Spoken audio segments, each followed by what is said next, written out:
we're gonna tie in Jade here. They presented her as a star since she's been here at WWE. Well, they have announced her at WWE. What is your thoughts in terms of when it comes to how they're going to handle Jade moving forward? It looks like they again, when we were on the wrestling room, we discussed all of this, and we were saying what we thought, how we thought we should handle her. I think I mentioned about her going to different.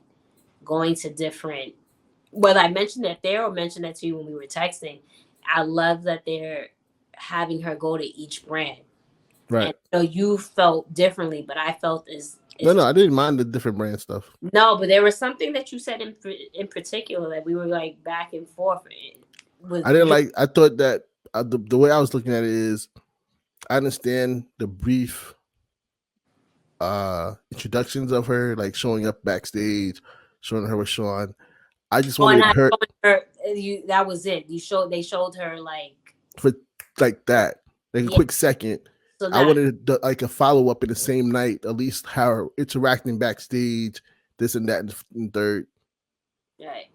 Well, see, and why I felt differently, and like I was okay for like the couple of seconds, just because you're building into the mystique of Jade Cargill, and I think I found it similar to how those of us that are not wrestling fans, sports fans, right? When there's a big free agent signing that you want to wine and dine and court them, essentially. What do? You have them come to your stadium or arena and look at like the locker room and everything, this, that, and the third. So, and that's what they did.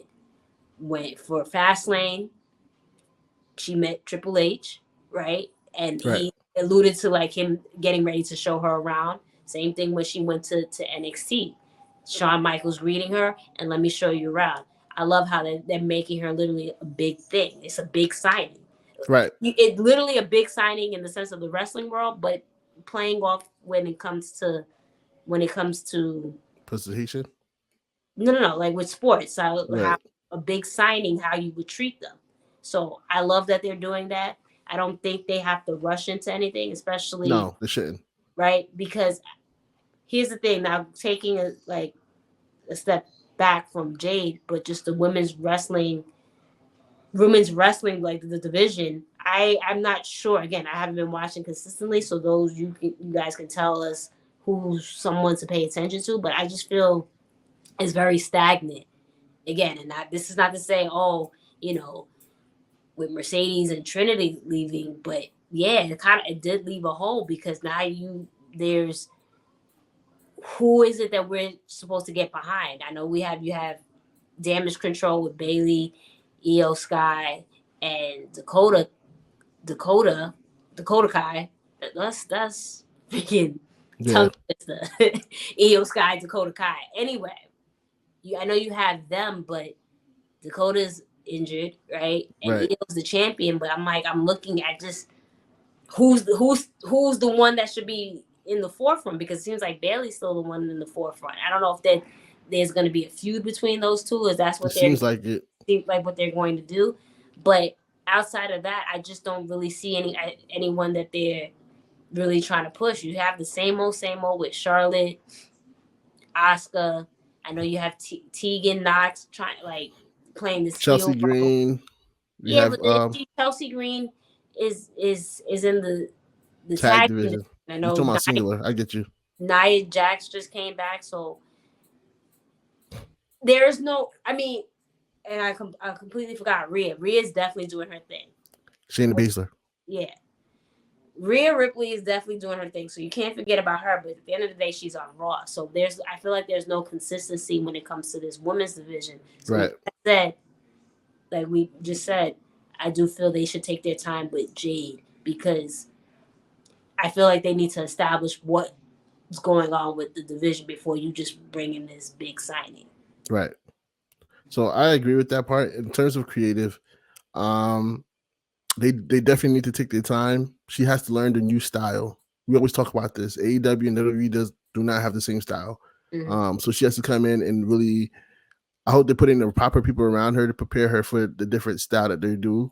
over in WWE now that she's skipping NXT where she would normally learn this at. Right. Is again they presented her as a big signing.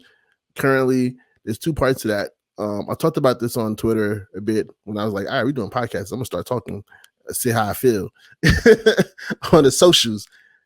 It's like I really wish that because honestly, we've always known that she has that star potential, right? The woman that you've seen her body, her look, her background, she has it, right? I really wish that WWE would have saw that when they first had her. Granted, AEW put her on a great platform. They didn't do a great job delivery with her, and that's where they lost her at. And this is why I feel like WWE could come in. They saw the potential from AEW, and now I could deliver with her, right? And that was a drop ball from Tony Khan. There's no way around it. But I hope and I wish, and this is always again bringing back race. I hope we see how they do it, Bianca Belair, and we're excited for that. But we've also seen too many times where they do drop the ball and not present them correctly. You know what I mean?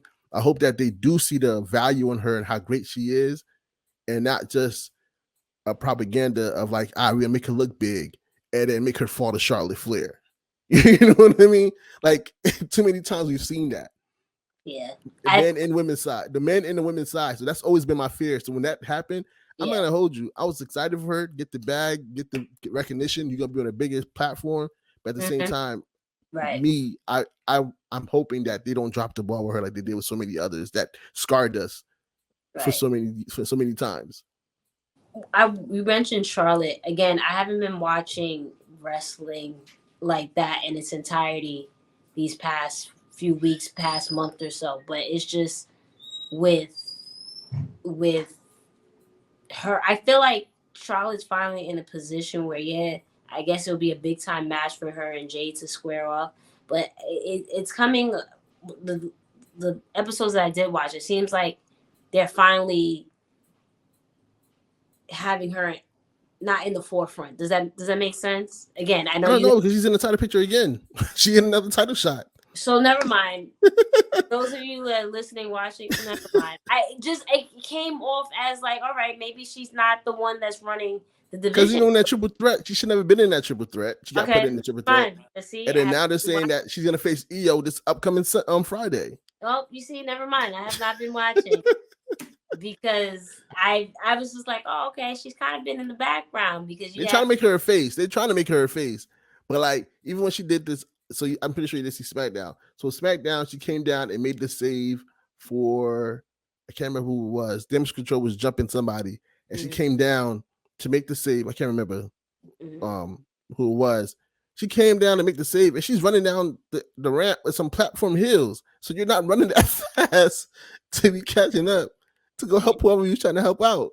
Yeah. So it's like, how are you making her a face? Like, this is... Nah. They've been for years since for the longest been trying to make her likable, but she's good at what she's good at. But again, right. Only reason why I was saying that just because you see like Bianca was in the forefront, you saw this girl Rhea in the forefront. So I thought, okay, well maybe they're taking a step back from like constantly having Charlotte as the main one. So But again, I haven't been watching. You told me what it was, so. But we'll see in regards to Jade. I'm excited for this signing. And that's her first interaction. And that was Jade's first interaction was Charlotte. Yeah, but if Bianca was there, that probably would be her first interaction. Would probably have been Bianca. We never know. I don't know, but she looks amazing. Again, I know you're an AEW person, but it just seems right. No, I totally agree. The star that she is, like, all right, WWE's the big leagues still is viewed as, so it's just like, all right. And again, the politics and AEW in general didn't hurt in her favors because she never was put in those big positions with those of the championship, World Heavyweight Championship. Right. She was CBS champion nonstop, going on her run, and she never came across those that was in the main events, those that were contending with the heavyweight champion, the women's heavyweight champion. She was never in those pictures.